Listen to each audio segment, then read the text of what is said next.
You're looking at a 1972 Williams Spanish Eyes. This particular Spanish Eyes is in overall good player's condition.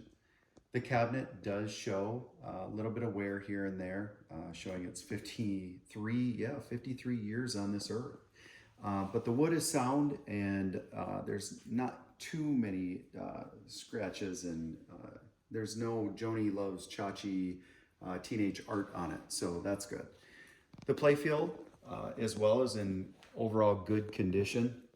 There's a few wear spots around the usual suspects, around the pop bumpers, around the center hole there, and that's about it. Otherwise, it's nice, bright, and shiny. The back glass is absolutely gorgeous.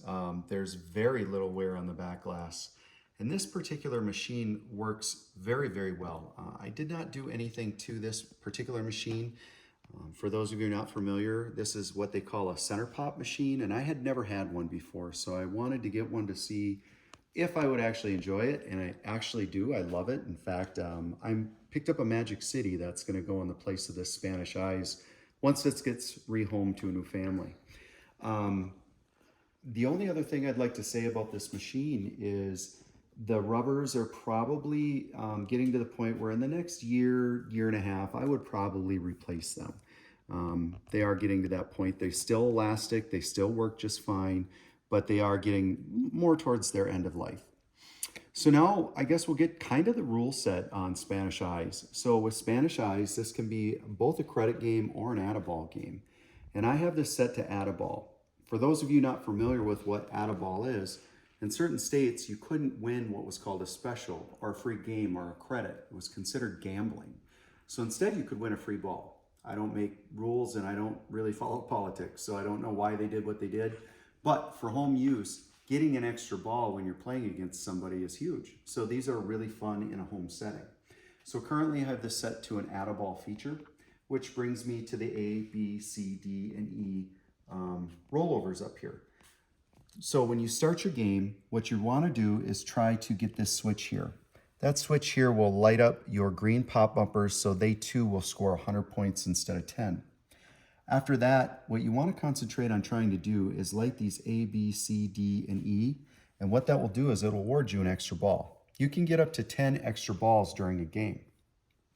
The big scoring of this particular Spanish Eyes is this horseshoe shot here.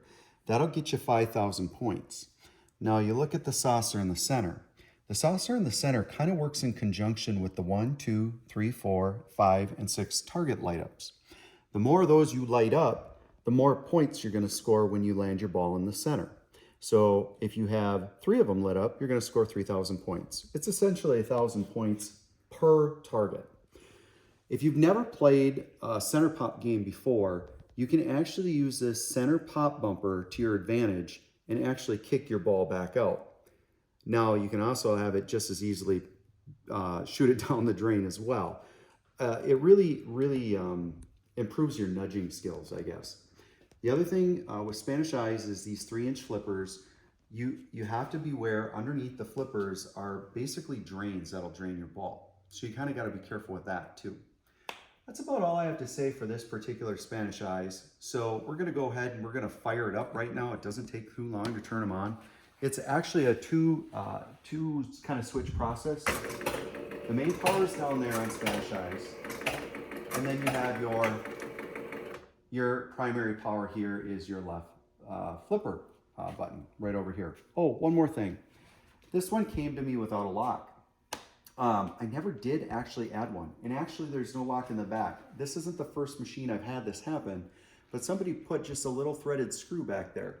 I was going to get around to putting a lock on. I mean, they're only a few dollars, but in the end, the screw worked really well, and once I had it in position, I kind of forgot all about it. Same with this right here. Kind of reminds me of an old GM two-door car from the 80s or 70s. It has just a little bit of sag. See how it won't close like that? No, just a little bit of pressure up and it shuts just fine, and that actually keeps it shut. I don't have any little kids in the house, so I didn't have to worry about putting another lock in there. But if you'd like, they're give or take about $4 a piece. This particular machine is already jumpered to free play. So you go ahead and hit the start button. It's going to give you 5 balls right off the bat. And here you can see how nice the back glass still is too. Now I'm going to try to get that roller right. Just missed it.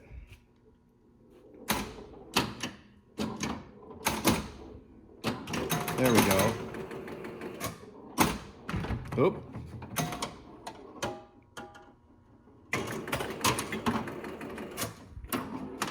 See if we can get those to light up. There we go. Got them all lit up.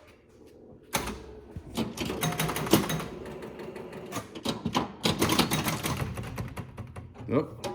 A little rusty.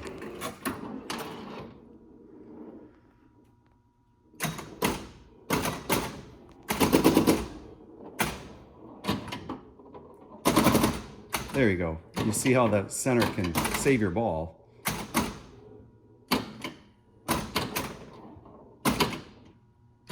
Kind of a neat feature. It's really cool. And I think if you have a lot of new games and you're looking for something that's just a change of pace, this is a really fun game.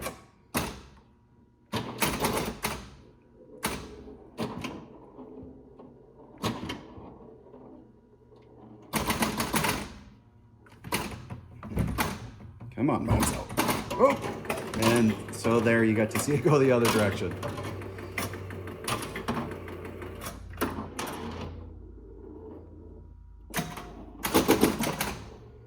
So if I can get 2 more of those, I'm going to try to get back up there.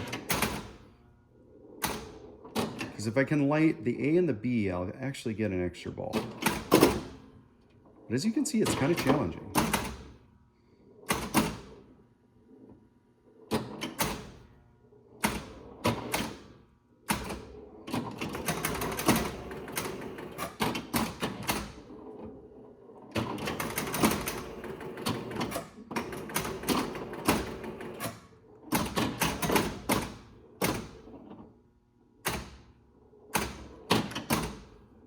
Oh.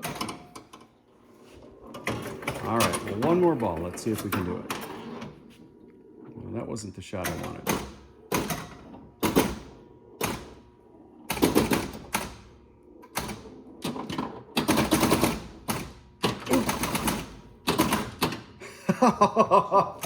All right, anyways,